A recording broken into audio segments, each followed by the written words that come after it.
Content ক্রিয়েশনে আইসা উপস্থিত হয়েছে। তো মূলত আমরা কিন্তু অনেকেই অনেক ধরনের কন্টেন্ট তৈরি করি। কেউ ফানি কন্টেন্ট তৈরি করে, কেউ মোটিভেশনাল স্পিকিং করে, বা কেউ মানে অনেক মানুষ বিভিন্ন ধরনের কন্টেন্ট তৈরি করে। কিন্তু কন্টেন্ট তৈরি করার পরে দেখা যেতেছে যে হঠাৎ করে সে ভাইরাল হচ্ছে না বা ভিউ আসতেছে না। তখন কি করে সে হুট করে একটা বিয়ে করে ফেলে, বিয়ে করার পরে ওই বৌরি নিয়ে নামিয়ে দেয় ছোট ড্রেস পরে কন্টেন্ট ক্রিয়েট করার জন্য। সেই বিষয়ে শুধু আমি আপনাকে জিজ্ঞেস করতেছি প্রথমে যে এই বিষয়ের উপরে ভিত্তি করে আপনি কি বলতে চান তাদের উদ্দেশ্যে। যেহেতু আপনি এই এক কথা মানে কাপড় ব্লগারের কথা বলতেছেন, তাই তো? হ্যাঁ। তো সেদিক থেকে আমি মনে করি আমার চাইতে বেশি কিন্তু মানে সেদিকে বিশ্ব ধরে সাববেজির মতো আর কি এক কথায় এই যে রাসেল, এইসব তার থেকে আমার যেটা ভালো করে জানতে পারবে। জিজ্ঞেস করবো তাই আপনি কি তাদের উদ্দেশ্যে কিছু বলুন।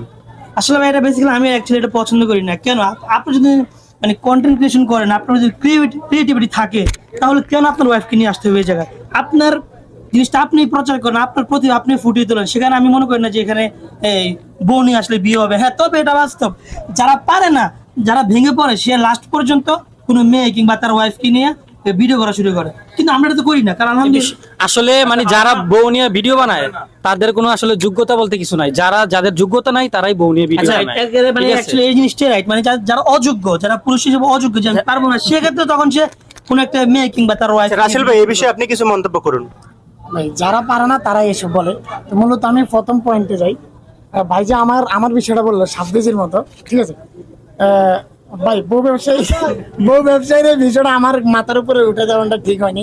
সালের বস্তা ছিলাম না, আমার মাথাতে উঠে দিয়েছে। তোমার তো বেশি পছন্দের একটা জিনিস, তাদের নিয়ে কথা বলতে তুমি স্বাচ্ছন্দ্য বোধ করে, তার জন্য দেওয়া হলো। ভাই এটা আমার পছন্দের জিনিস। আচ্ছা আলী ভাই কিছু বলতে চাই, আলী ভাই বলুন।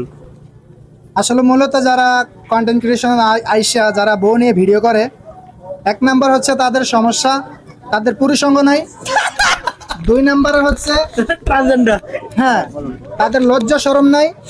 4 নাম্বারে একটা বিষয় আপনি মাথার মধ্যে রাখবেন সব সময়, যারা মনে করেন না তৃতীয় লিঙ্গ আর বলেন না বউ ভাই, নিয়ে আপনার ভিডিও করতে, তাদেরকে আপনি কমেন্ট বক্স চেক করে দেখেন যে তাদেরকে মানুষ কত নির্লজ্জ ভাবে অসম্মানীয় করে। বউ ব্যবসায়ীর অবস্থা বর্তমানে এমনি খারাপ, তাদের মার্কেট আসগর ভাইয়ের কথা শোনার পরও, এই ভিডিও দেখার পরও যারা বউ ব্যবসা করবে, আসলে এদের মতো নির্লজ্জ আমি মনে করি বাংলাদেশ। শুধু নির্লজ্জ না, ভাই, আমি তাদের যাই- মতো বেহায়া বেশরম নির্লজ্জ মানুষ এই জগত